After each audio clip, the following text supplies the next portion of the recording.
you up to date as we get more results in. Larry Kudlow, CNBC senior contributor and host of the Larry Kudlow Show, is with us. Hello, Larry. Hello. Thank you for having me, Steve, as always. Are you kidding? I watched you today on CNBC earlier in the day with your astute analysis of Trump. First of all, let me ask you, why on earth do you offer? Let me let you hear what Paul Ryan had to say today. Listen. If a person wants to be the nominee of the Republican Party, there can be no evasion and no games. They must reject any group or cause that is built on bigotry. This party does not prey on people's prejudices. We appeal to their highest ideals. This is the party of Lincoln.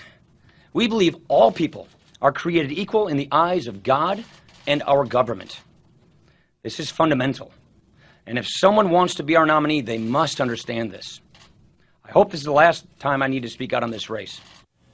He hopes it's the last time he has to speak out on this race. Larry, doesn't he understand that he is one of the big reasons that Donald Trump is where he is? Well, perhaps. I don't know. What you're getting there is, well, he's protecting his own rear end, Paul Ryan is.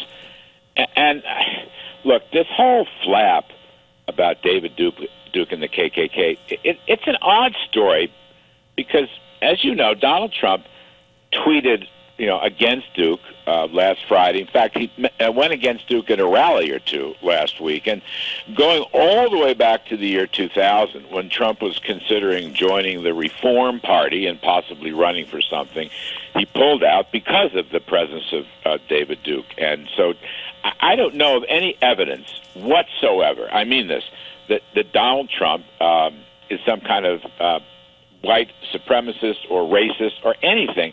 It's just that the thing on Sunday where he wasn't able to quite answer the question, I don't know how to explain that. I wasn't there. The guy may have been exhausted and just may not have wanted to go through it. I can't help on that.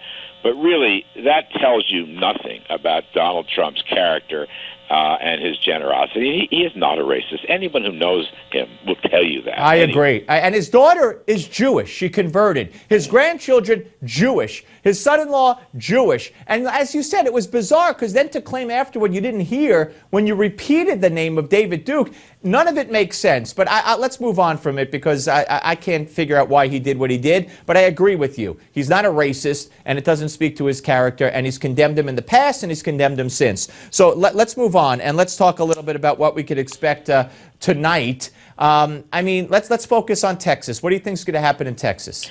Well, I only know what the polls say, and the polls give it to Cruz. I think it'll be interesting to see, well, A, if the polls are right. B, what's the margin? What's the margin? In other words, does Trump close the margin? Did Cruz widen the margin? I think people are looking to see, Steve, whether this David Duke controversy has any particular impact on the races tonight, all right? And that's going to be a part of the discussion and the commentary. By the way, Fox has already given Georgia to Trump, although it's too early to pick up the margins. So Texas is important because it's Texas, and we want to see what the margins are. Let me raise this point, though. Marco Rubio may have a very difficult night because he needs a W. He needs a win. You can't keep making the case that he's going to unite the Republican Party or whatever chunks of it by coming in seconds and thirds. Minnesota and Virginia are his two hopes, and right now Virginia is too close to call between Trump and Rubio, they say. Well, so be it, but this is a key point. Rubio must have a W. If he does have a W, he's going to hang in there. Obviously, he's going to hang in there through Florida, although the polls say he's getting slaughtered by Trump in Florida. But that's a very important issue. The other issue is Cruz. Cruz could win Texas. He could also, in theory, some people think he could win Oklahoma.